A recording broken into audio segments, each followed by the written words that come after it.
ఈరోజు మా ఇంట్లో దొండకాయ కర్రీ, ఎగ్గు, దొండకాయ పచ్చికారము curry, Telangana style curry. First oil పోసుకోవాలి.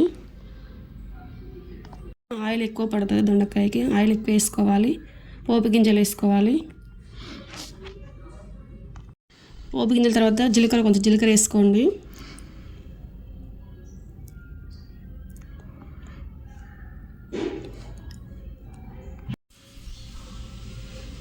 ఉల్లిగడ్డ వేసుకోవాలి, బాగా ఫ్రై అవ్వాలి. అది ఫ్రై అయినాక కరివేపాకు వేయాలి, టేస్ట్ బాగుంటుంది. ఉల్లిగడ్డ బాగా ఫ్రై అవ్వాలి. తర్వాత నెక్స్ట్ ఎగ్స్ వేసుకోవాలి. అలా 2 ఎగ్స్ బాగుంటుంది. ఎగ్స్ దొండకాయ కర్రీ బాగుంటుంది.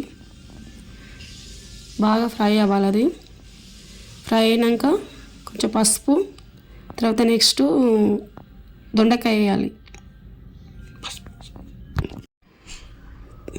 పసుపు వేసుకోవాలి.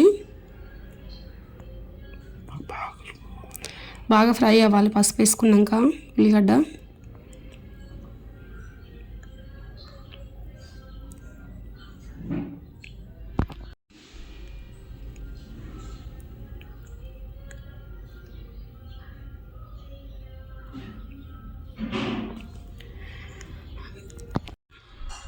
ఎగ్ ఫ్రై అయినాక దొండకాయ వేసుకోవాలి.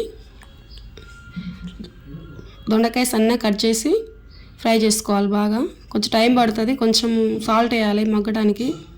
దొండకాయ టైం ఎక్కువ తీసుకుంటుంది. మూత పెట్టేసి 10 నిమిషాలు మగ్గనివ్వాలి. మూత తీసి మధ్య మధ్యలో కలుపుకోవాలి అడుగంటకుండా.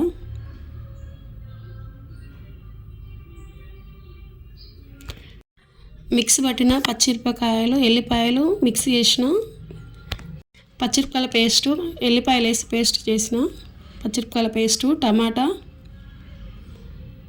మగ్గేసుకోవాలి.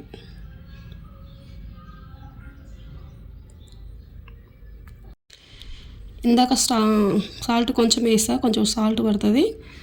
కలుపుకుంటూ సాల్ట్ వేసుకొని కలుపుకొని మధ్య మధ్యలో కలుపుకొని మూత పెట్టేసుకోండి. టైం పడుతుంది. నేను మధ్యలో మళ్ళీ ఆయిల్ వేసాను కొద్దిగా, ఎందుకంటే వాటర్ పోయలేదల్లా, ఆయిల్లో మగ్గేద్దామని. కొంచెం ఆయిల్ పట్టింది మళ్ళీ వెనక సిరి. కావాల్సి ఉంటే మీరు వేసుకోవచ్చు, లేదంటే వాటర్ వేసి చెప్పలే. టమాటా వేసినాక బాగా మగ్గనివ్వాలి. టమాటా అంతా అలా కలిసిపోవాలి. కలిపి మూత పెట్టి 15 నిమిషాల దాకా సిమ్లో పెట్టుకోవాలి. కొంచెం కొత్తిమీర వేసుకొని కలిపి మూత వేసుకొని మళ్ళీ 10 నిమిషాలు మగ్గేసుకున్న తర్వాత దొండకాయ కర్రీ రెడీ అయింది.